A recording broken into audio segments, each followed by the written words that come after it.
Hello students, how are you? In last lecture we discussed the respiration, and in this we discussed the aerobic and anaerobic respiration. As we discussed that in aerobic respiration the oxygen is compulsory, means oxygen is required, while in anaerobic respiration oxygen is not required. Today we have to discuss the another topic related to this respiration. As we know that the organisms which perform the aerobic respiration, means the aerobic organisms have to take the oxygen in sufficient amount because they need the oxygen for the respiration. So as we discussed that the oxygen amount must be sufficient for the organisms which perform the aerobic respiration. We discussed that the plants get their oxygen and carbon dioxide through stomata.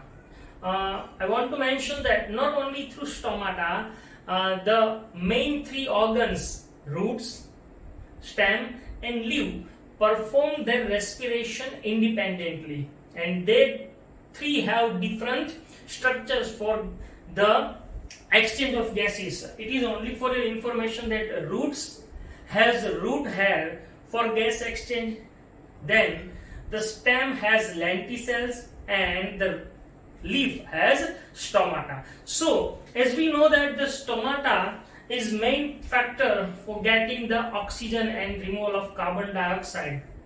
Here we have to discuss that the intracellular space which present in this plant ensure that there must be exchange of gases, carbon dioxide and oxygen by diffusion.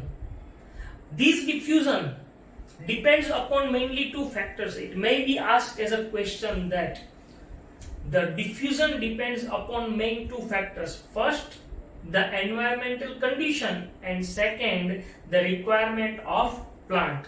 So that this depends upon these two factors. Now I want to clarify this point. First point, that is environmental condition, means either the plant is terrestrial or aquatic. Is that clear? So according to the requirement and second environmental condition, this both depends upon these. So now here we discuss these remaining points of respiration, that the aerobic organisms must be ensured to get or to intake sufficient oxygen. Second, plants breathe or take the gaseous exchange takes place through stomata. Here the intercellular space ensure that exchange of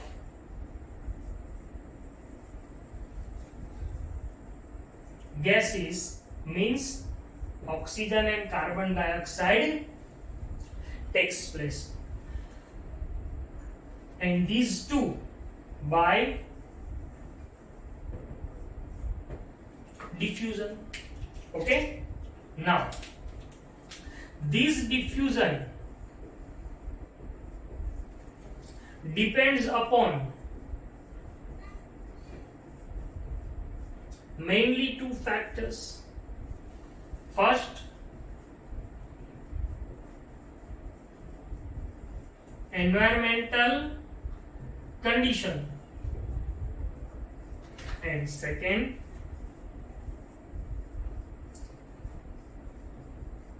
requirements of plant. Now here I want to mention that we know that the plant intake oxygen and eliminate carbon dioxide. But very important point that during day and night elimination of different type of gases takes place from stomata. So how? See,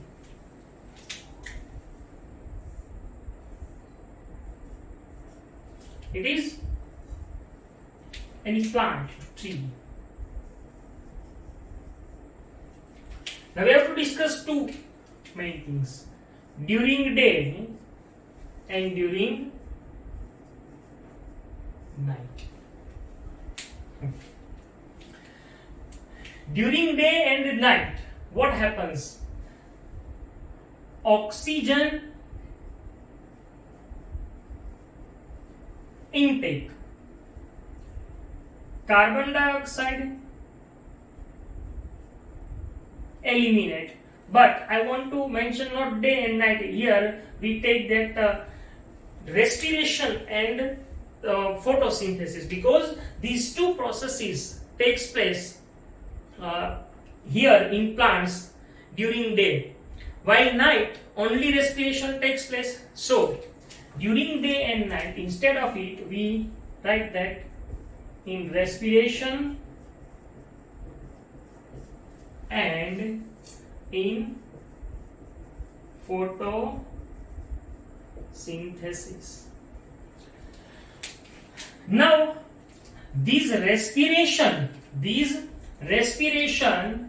takes place both time, means day and night, means 24 hours, while the photosynthesis occurs only during day. Is that clear? Now, during day, when for respiration oxygen takes, elimination of carbon dioxide takes place from it. But during day, I repeat, during day, when carbon dioxide eliminates, also the photosynthesis continues in this plant. That's why this carbon dioxide does not eliminate, but this carbon dioxide used for photosynthesis. So that's why during day the elimination of carbon dioxide not takes place from the stomata or from the plant in environment, but carbon dioxide produces, but it is used up during photosynthesis. So during day, as we discussed in earlier topic, that during photosynthesis the plants releases oxygen. It means during day the elimination of oxygen takes place. It is the major event of gaseous exchange during day. So during day only oxygen eliminates from plants. Okay. Now during day, when photosynthesis occurs, the carbon dioxide used and oxygen removed. But during night, when the photosynthesis not takes place, during night when photosynthesis does not takes place, this process continuously, intake of oxygen continuously 24 hours. But at this time during night, when the photosynthesis not takes place, the plant eliminates carbon dioxide. It is the major event during night.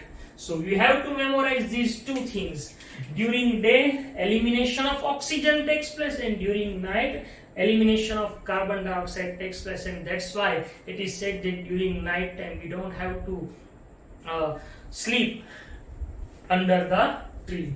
Okay? So carbon dioxide eliminates during night. So here we have to write that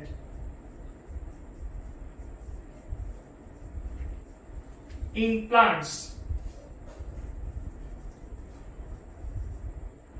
during day and night. During day, the elimination of oxygen is main event, while during night the elimination of carbon dioxide is main event.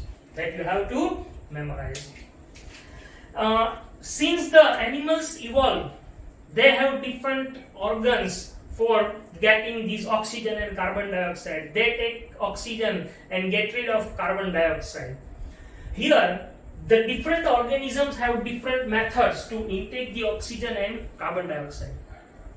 As we know that the organisms which are terrestrial use the atmospheric oxygen, while the organisms which are aquatic, they use the oxygen dissolved in water. So these both terrestrial and aquatic organisms use different oxygen.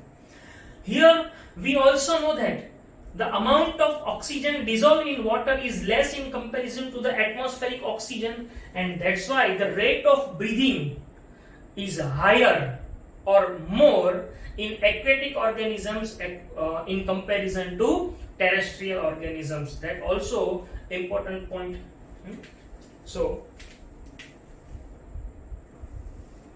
here we put down that in animals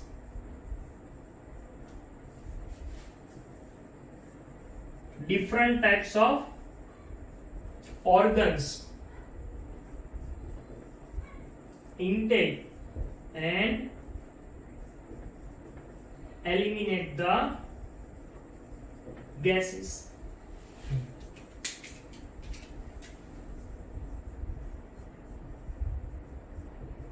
Terrestrial and aquatic organisms use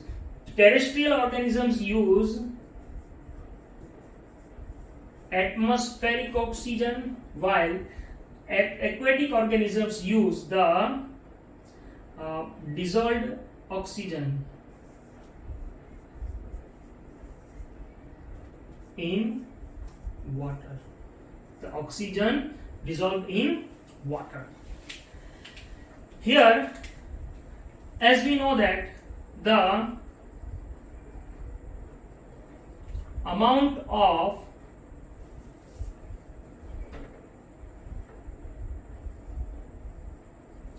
dissolved oxygen is less in compared to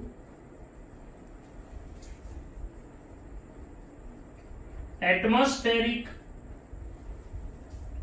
oxygen,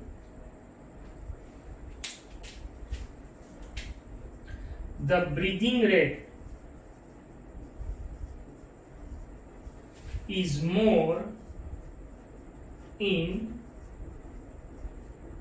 aquatic organisms. But either they are terrestrial or aquatic, both perform the respiration.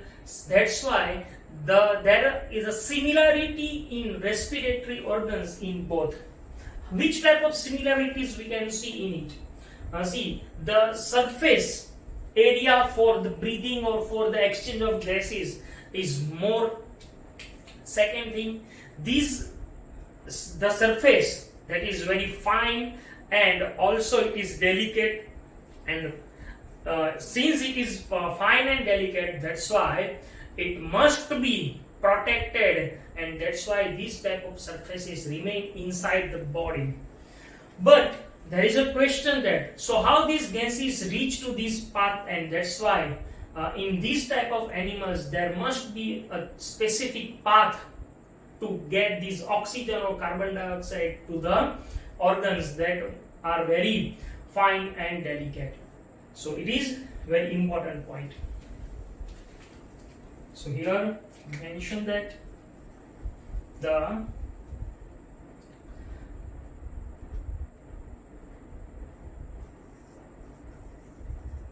organs in terrestrial and aquatic have similar structure. Which type of structure? First, the surface area is more so that it can take the oxygen rich air into the body. So surface area more. Second thing, the surface must be fine and delicate, and also it is within the body for protection, and there may be specific path to transport this oxygen and carbon dioxide. That's why different organs, different types of organs are present in different types of organisms. So now we make a list that different organisms possess different respiratory organs, and that you have to memorize. So we make a list.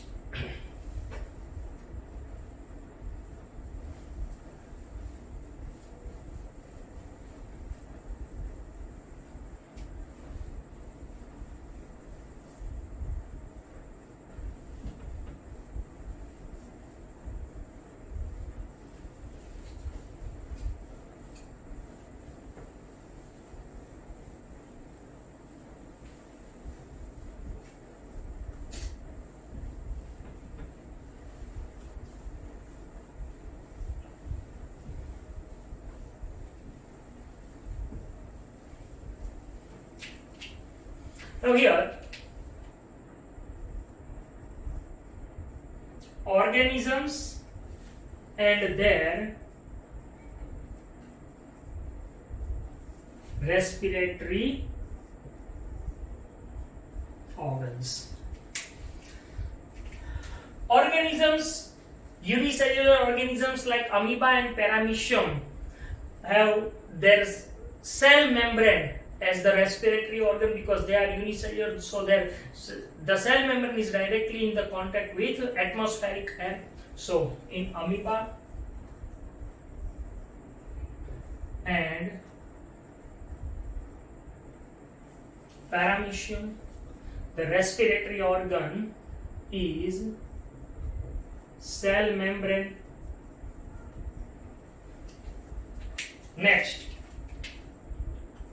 second organism,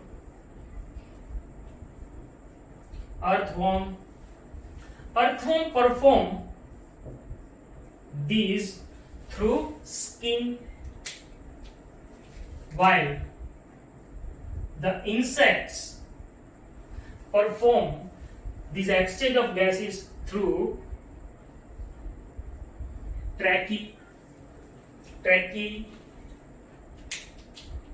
Fourth, fish, prawns, crabs, these perform, and sepia, these perform it through gills. Now see the fishes. When we see the fish, what happens? It continuously shut down the mouth. Why? Because here there is a gill. So what happens? When they take the water containing dissolved oxygen very high pressure, with very high pressure in the mouth, and this water when transport to this path, the oxygen eliminate from the water and it reach into the blood, or it pour into the blood or mix with the blood from gills, and the remaining water comes out from the gills. So by this way the gills functioning in the fish. while fifth in human being, in wall lizard, and in birds, main respiratory organs are lungs. While one animal,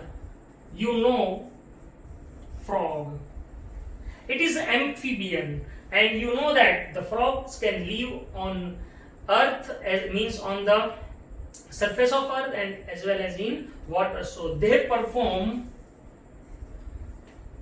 the respiration or exchange of gases through skin and lungs. So in frog, the skin and lungs both are respiratory organs. From this, we have to discuss only the respiratory system of human being. Now, human being possess very well developed respiratory system. We only discuss today the name of the respiratory organs in the tract, and we will discuss the topic of respiration in human being in next lecture. So here we only make a list of respiratory system or respiratory organs of human being. The first, that is external nostrils, then nasal cavity or nasal canal, you can say, then pharynx, then larynx, then trachea, then bronchi, then lungs and diaphragm. These are the main respiratory organs in human being. It is in the sequence from outer side to inner side. Here, these bronchi, when divided, and it is known as bronchioles, and this bronchioles ends in the sac-like structure. They are known as alveolar sac, but that we will discuss in next lecture with the drawing of human respiratory system. So here we complete our lecture, and you have to memorize these. Okay, thank you.